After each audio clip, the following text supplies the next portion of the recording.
Okay. So my main topic today is talking about Christmas gifts for the guitar player. The What do you mean? good, the bad, the ugly. Okay. So what are some of these Christmas gifts that you've seen, you've gotten, that have been good?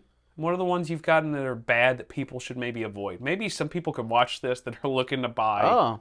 Okay. their guitar playing friend a Christmas gift or their significant other. So Okay. what's some stuff that are good and bad that you've seen? I'm trying to think.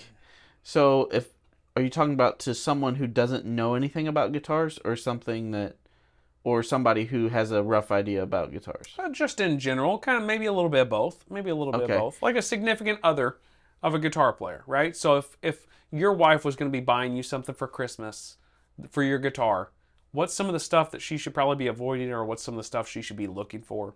You know. Well, she'd just call you. So. Well, yeah, that's true. That being said, I think obviously strings, picks, all those necessities you're going to use all the time.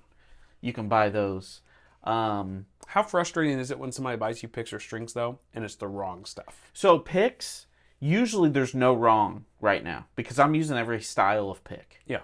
So like honestly, you get me any pick as long as it's not paper thin, I'm happy. Okay. So I don't care about picks. You can buy me whatever. Strings, as long as they're the right gauge. Yeah. You know, like if they go Diodario, Ernie Ball, whatever, you know, Elixir for acoustic. It is what it is. Now, my wife, she knows what brands I take, but Yeah. she might not know the gauge. Yeah. So she'd probably have to talk to you about that. Ring a ding ding. Yeah, so picks are fine, all that standard stuff, right? You can never go wrong with guitar cables. That's true. You can always have extra guitar cables. You can always have extra mic stands. Yep. You can have extra guitar stands.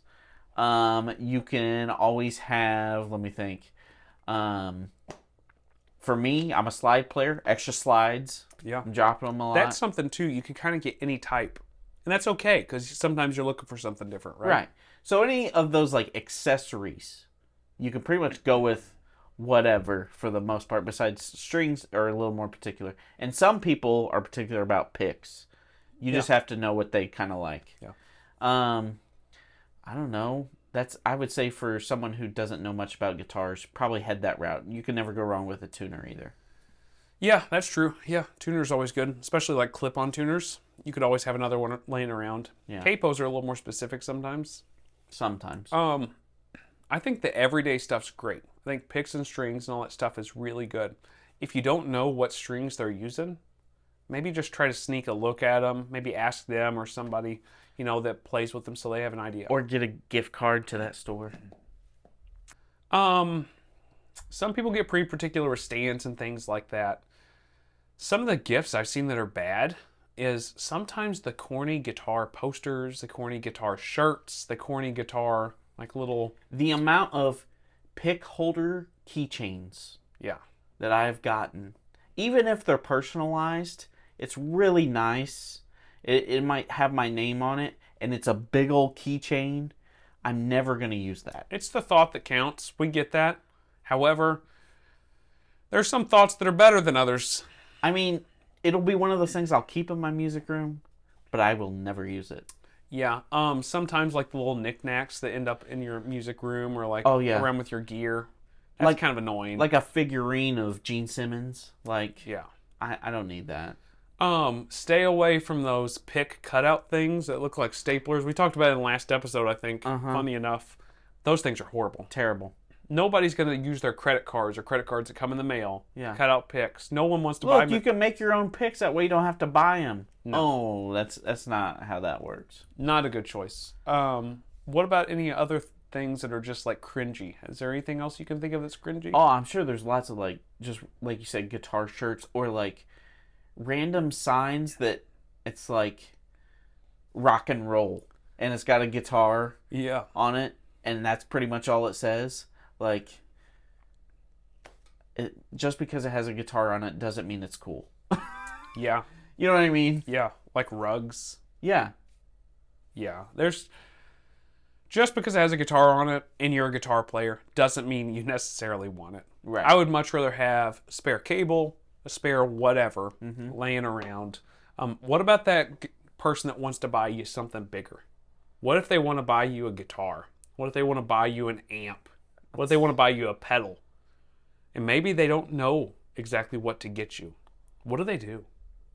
Hopefully they have somebody like you to ask. Yeah. My wife has somebody like you to ask, right? So if someone else is a little more knowledgeable, ask them.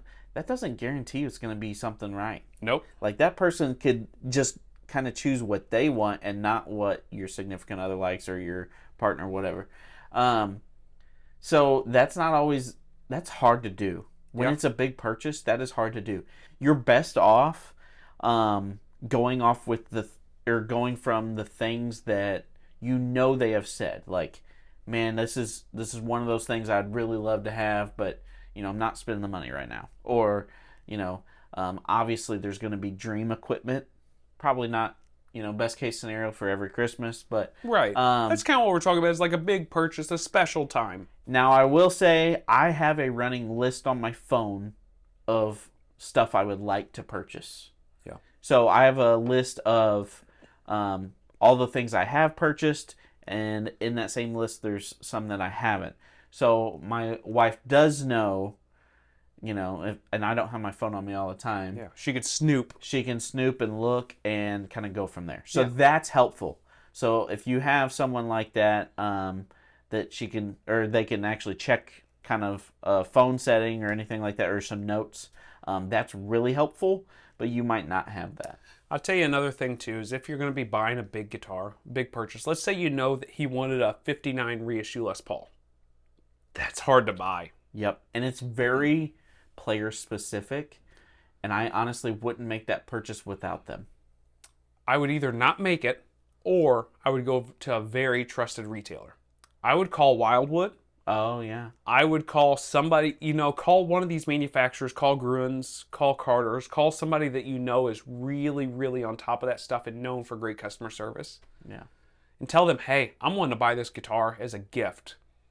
And I don't play guitar. Can you guys play a bunch of these and pick your favorite out of the bunch? And maybe I can go and listen to them, or maybe I can go and see them and kind of make the final decision. Like you said, these three are kind of your favorite of the bunch, and I can kind of pull the trigger on the last one. Most of these places have a good return policy if they really do hate it. Right. Especially around the holidays. Yeah, but I think probably a great retailer like that is going to give you, a good shot of them really liking what it is. And it's going to be special that, your significant other or a good friend or something picked it out for you specifically. Yeah, Wildwood's a good shout. Yeah. And like I said, if you just cannot come up with something, you can never go wrong with like actual manufacturer merch, like a Gibson mug. It's from Gibson. Yep. That's different than like just a random sign that says Gibson that a one-off company made. Yep, a t-shirt or something like that from Gibson or Fender or whoever, whatever some of their manufacturers are, or some of their favorite guitar players. There's a lot of guys that maybe they're watching YouTube videos of Tom Bukovac or Guthrie Trapp. They've got some merch they sell. And then the last thing I would bring up in this whole category is like lessons or tuition stuff. True Fire's got a big thing. You see that all over the place, but there's a lot of different people that have, like lesson plans basically online that maybe you could buy them like 6 months of it. Yeah, or a master class. Yeah, that's kind of what I was thinking of. Yeah, thank you. Something like that is always a really good option too. It kind of fits that middle ground. It's not as expensive as something like guitar or amp or something. That's a good one. But it's a little more than a stocking stuffer. Yeah, and it's something that they can refer back to and stuff like that. And 6 months worth of it, or 3 months worth of it, probably going to be super expensive. And they can kind of see, do I want to continue this? And they can continue the subscription to it or whatever. But right. Yeah, that's kind of where I'd go.